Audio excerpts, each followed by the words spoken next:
मुंबईचा सुपारी किंग ज्यानं सुरुवातीला दाऊदशी दोस्ती केली, दाऊदच्या विरोधी टोळ्यांचा फडशा पाडला, मात्र काही वर्षानंतर दाऊदचा सगळ्यात मोठा शत्रू बनला. इतका की त्यानेच दाऊदच्या सख्ख्या बहिणीला विधवा केलं.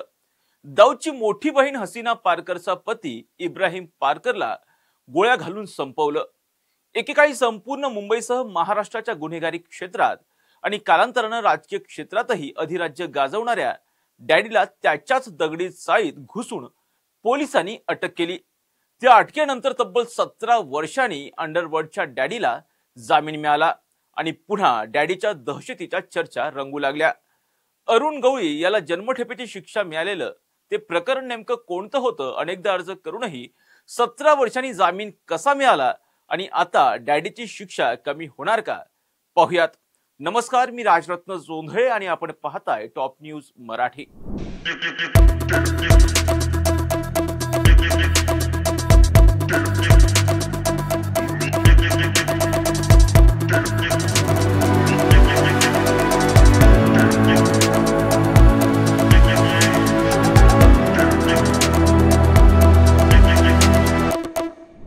1955 मध्ये अहिल्यानगरमध्ये जन्माला आलेला अरुण गुलाब गवळी पहिल्यांदा गिरणी कामगाराचा मुलगा होता. पुढे गुन्हेगारीत पाऊल ठेवलं. रामा नाईक टोळीचा सदस्य झाला आणि पुढे रामा नाईक, बाबू रेशीम, अरुण गवळी यांनी मिळून BRA टोळीची सुरुवात केली आणि किरकोळ सुपारी किंग वाटणारा गवळी काही वर्षातच अंडरवर्ल्डचा डॉन बनला. दगडीचा हा त्याचा बालेकिल्ला होता. तिथून त्याने 70 ते 80च्या दशकातला देशातला सगळ्यात मोठा अंडरवर्ल्ड डॉन दाऊद इब्राहिमची डी कंपनीलाही आव्हान दिलं. मुंबईतील अनेक टोळ्यांशी संघर्ष करून गवळी टोळीनं आपलं वर्चस्व सिद्ध केलं. दरम्यान अनेकांच्या रक्ताने माखलेल्या अरुण गवळींचे हात आता राजकीय झेंड्याकडे वळू लागले. 1997 मध्ये गवळी यानं अखिल भारतीय सेना पक्षाची स्थापना केली. डॅडीच्या टोळीत सामील होण्यासाठी जसे गुन्हेगार उत्सुक असायचे त्याच पद्धतीनं त्याच्या या पक्षातही अनेक कार्यकर्ते हौसेनं सामील झाले. बघता बघता 2004 मध्ये अंडरवर्ल्ड डॉन अरुण गवळी हा चिंचपोकी मतदारसंघाचा आमदार म्हणून निवडून आला. एकीकडे राजकीय शक्ती वाढत असताना दुसरीकडे अंडरवर्ल्ड मधील डॅडीची आणि त्याच्या टोळीची दहशतही कमी झालेली नव्हती. पडद्यामागून टोळीची सूत्र आमदार झालेले अरुण गवळी चालवत होते. मुंबईत घडणाऱ्या अनेक सामाजिक, राजकीय आणि गुन्हेगारींशी निगडीत घटनांचे आदेश हे दगडी चाळीतूनच यायचे आणि असाच एक आदेश डॅडीला जन्मठेपेच्या शिक्षेपर्यंत घेऊन गेला. तारीख 2 मार्च 2007 संध्याकाळचे 6:45 वाजले होते. असल्फा विलेज मधील रुमानी मांजिलच्या चाळीत अंधाधुंद गोळीबाराचा आवाज झाला आणि लोकांना दिसला तो रक्ताच्या थारोळ्यात पडलेला शिवसेनेचे नगरसेवक कमलाकर जामसांडेकर यांचा मृतदेह. जामसांडेकर आपल्या चाळीतील घरामध्ये टीव्ही बघत बसलेले होते. त्यांनी अरुण गवळीच्या अखिल भारतीय सेनेचे उमेदवार अजित राणेंचा अवघ्या 367 मतांनी पराभव केला होता. निवडणुकीच्या निकालाचा अवघा 1 महिनाही सरलेला नसताना जामसांडेकर यांच्या हत्येचा कट रचला गेला. या हत्येसाठी 30 लाख रुपयांची सुपारी सदाशिव सुर्वे आणि साहेबराव भिंतोडेनं दिल्याचं समोर आलं. सुर्वे स्थानिक बांधकाम व्यावसायिक तर साहेबराव भिंतोडे जामसांडेकरांचे माजी सहकारी होते. सुर्वेंचे जामसांडेकरांशी जागेवरून वाद सुरू होते. त्यातूनच जामसांडेकर यांच्या हत्येसाठी सुर्वे आणि भिंतोडे यांनी प्रताप गोडसे आणि अजित राणे यांच्याशी संपर्क केला.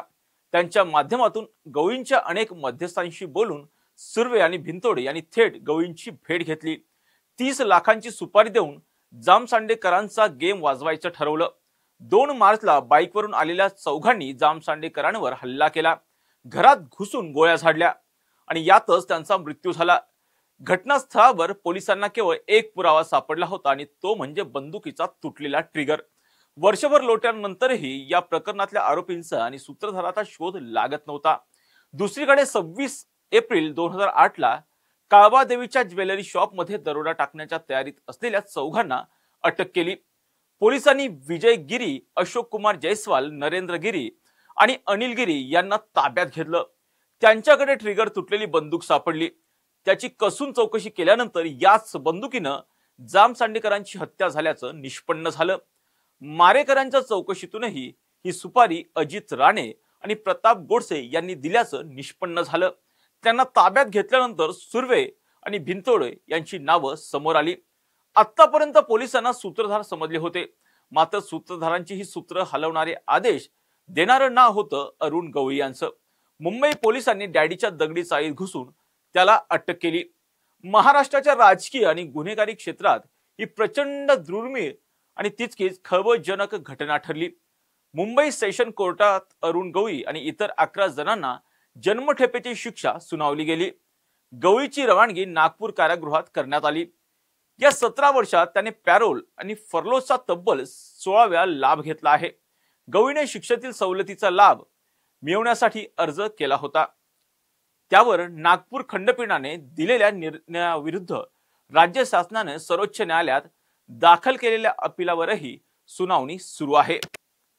त्यामुळे अरुण गवळीचं वय, आतापर्यंत भोगलेली शिक्षा आणि अपीलाची रखडलेली सुनावणी लक्षात घेऊन न्यायालयानं अटी आणि शर्तींसह त्याला जामीन मंजूर केला। पांढरा शुभ्र कुर्ता घालून तुरुंगात गेलेला डॅडी पांढरा शुभ्र कुर्त्यातूनच तुरुंगातून बाहेर पडला। फरक होता तो केवळ पांढरे झालेले केस आणि दाढीचा, काहीशा थकलेल्या शरीराच्या आणि कुणालाही न चुकलेल्या वयाचा। तुरुंगातून सुटलेल्या डॅडीला पाहण्यासाठी, भेटण्यासाठी अनेकांनी गर्दी त्या ठिकाणी केल्याचं पाहायला मिळालं। माध्यमांना कुठलीही प्रतिक्रिया न देता स्मित हास्य करत डॅडी दगडी चाळीत दाखल झाला। कुटुंबियांकडून स्वागतही झालं, मात्र शिक्षेविरुद्ध केलेल्या अपीलाचा निर्णय येत नाही किंवा शिक्षेतील सवलतीबाबतही सर्वोच्च न्यायालयाचा निकाल येत नाही तोपर्यंत गवळीवरील तुरुंगाची टांगती तलवार कायम राहणार आहे। अशाच महत्त्वपूर्ण बातम्यांसाठी आणि विश्लेषणासाठी पाहत राहा टॉप न्यूज मराठी। आपला महाराष्ट्र, आपली बातमी।